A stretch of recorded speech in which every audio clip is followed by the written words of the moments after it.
প্রাণের শোকস্তব্ধ শান্তিপুর। ৩১ বছরের লড়াই শেষ, মেয়ের ধর্ষণের বিচার অধরায়, শোকাহত পরিবার ও এলাকাবাসী।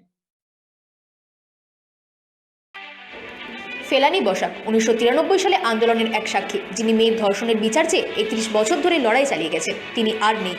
সোমবার বেলা 12টা নাগাদ নিজ বাড়িতে বার্ধক্যজনিত কারণে শেষ নিঃশ্বাস ত্যাগ করেন তিনি। মৃত্যুকালে তার বয়স হয়েছিল প্রায় 70 বছর। ফেলানী বসাকের মুখ ও বধির কন্যা যৌন নির্যাতনের শিকার হন তৎকালীন বাম সরকারের আমলে। মেয়ের ধর্ষকদের দৃষ্টান্তমূলক শাস্তির দাবিতে ন্যায় বিচারের আশায় দীর্ঘ 31 বছর ধরে লড়াই চালিয়ে গেছেন তিনি। সেই সময় তৎকালীন যুব কংগ্রেস নেত্রী মমতা বন্দ্যোপাধ্যায়ের সঙ্গে দেখা করে বিচার প্রার্থনা করেন ফেলানী। ফেলানীর মৃত্যুতে শান্তিপুরে শোকের ছায়া নেমে এসেছে। শান্তিপুরের বিধায়ক ব্রজকিশোর গোস্বামী তার বাড়িতে যান এবং দলীয় পতাকা ও মালা দিয়ে শেষ শ্রদ্ধা জানান। তিনি বলেন, দীর্ঘদিনের সংগ্রামী এক মায়ের প্রয়াণে আমরা শোকাহত। দল তার পরিবারের পাশে থাকবে। ফেলানী বসাকের মৃত্যু আবারও প্রশ্ন তুলছে, 31 বছরের অপেক্ষার পরও কি মিলল ন্যায়? Bureau report, রাতদিন news network. দুটো খারাপ খবর, একদিকে মুকুল রায়ের মৃত্যু, অপরদিকে রাজ্যের মুখ্যমন্ত্রীর সাথে যিনি আন্দোলন করেছিলেন সেই ফেলানী বসাকও চলে গেলেন, কি বলবেন? না দেখুন, এটা তো বলার কিছু নেই। মুকুলদাকে আমি বিধায়ক হিসাবে বিধানসভায় সেইভাবে পাইনি, তবে আমি প্রত্যেক বছর দুর্গাপুজোর সময় আসতাম বিধায়ক হওয়ার পর, এবং আমি যখন প্রার্থী হয়েছিলাম তখন এই অঞ্চলের অঞ্চল সভাপতি সুনীল বসাক এখনও আছেন। উনি পরিচয় প্রথম করেছিলেন, তো উনি আশীর্বাদ করেছিলেন এবং বলেছিলেন যে একবার মুখ্যমন্ত্রীকে নাম ধরে বলেছিলেন একবার আমি করতে চাই।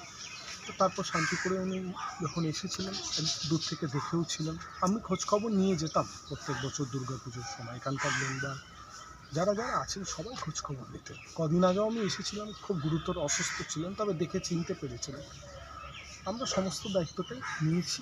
আজকে ওনার দাহ কার্য থেকে পারলৌকিক ক্রিয়া, একদিক থেকে কংগ্রেস দল সম্পূর্ণভাবে দায়িত্ব। আরেকটা প্রশ্ন রাখবো, অনেক আক্ষেপ ছিল তার, ঘর থেকে শুরু করে বিভিন্ন রকম, সেই আক্ষেপগুলো নিয়েই চলে যেত। আমি বিধায়ক হওয়ার পর থেকে সবসময় ওনার সাথে যোগাযোগ রেখেছি।